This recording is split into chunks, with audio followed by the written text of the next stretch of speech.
नैहाटी कथालपाड़ा में साहित्य सम्राट बंकिम चंद्र चटर्जी की 187वीं जयंती समारोह में शामिल हुए अभिनेता प्रसन्नजीत चटर्जी और श्रावंती चटर्जी। आपको बता दें कि इस अवसर पर उन्होंने उनके उपन्यास देवी चौधरी पर आधारित अपने प्रीमियर शो की घोषणा की। साथ ही एक प्रेस कॉन्फ्रेंस में अभिनेता प्रसन्नजीत चटर्जी ने कहा कि यह फाइल 2025 में रिलीज होगी। साथ ही उन्होंने और भी जानकारी देते हुए अपनी बातें रखी।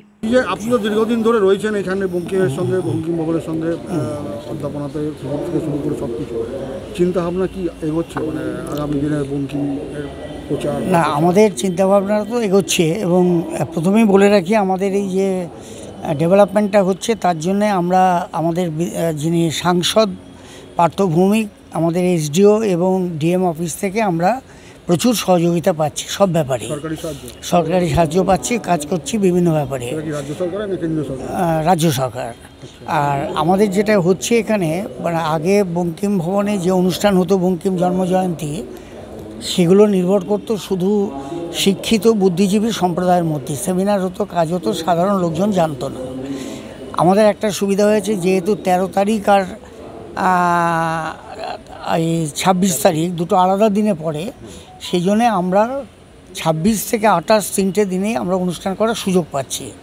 এর মধ্যে আজকের যে কাজটা করছে সেটার জন্য সম্পূর্ণ কৃতিত্ব আমাদের তথ্য সংস্কৃতি বিভাগের, এবং তারা স্টেট লেভেল থেকে এবং যে বারাকপুর ইয়েতে উত্তর 24 পরগনা জেলার যারা আধিকারিকরা আছে তারা করছেন। আজকে আমরা সঙ্গে সরকারের পক্ষ থেকে উচ্চশিক্ষা দপ্তর এবং তথ্য সংস্কৃতি দপ্তরের সহযোগিতায় প্রতি বছর আজকের দিনটাকে পালন করা হয়।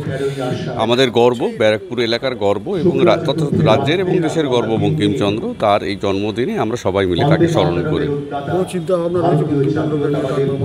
বেশ কিছু উন্নয়ন পরিকল্পনা নেওয়া হয়েছে, তার কিছু অলরেডি বাস্তবায়িত হয়েছে, কিছু পাইপলাইনে আছে, খুব দ্রুত আপনারা বাস্তবায়ন দেখতে পাবেন। না, সেটা তো হয়েছে, পাশাপাশি বঙ্কিম ভবনের উন্নতি প্রকল্পেও বেশ কিছু প্রজেক্ট সরকারের পক্ষ থেকে গ্রহণ করা হচ্ছে। সেগুলো সবই চিন্তাভাবনা স্তরে আছে, প্রকল্প এগোচ্ছে, আপনারা জানতে পারবেন। বঙ্কিম ভবনের উন্নতি প্রকল্পে বেশ কিছু পরিকল্পনা নেওয়া হয়েছে, সেগুলো ধীরে ধীরে বাস্তবায়ন অবশ্যই। Bureau report, PVTV news.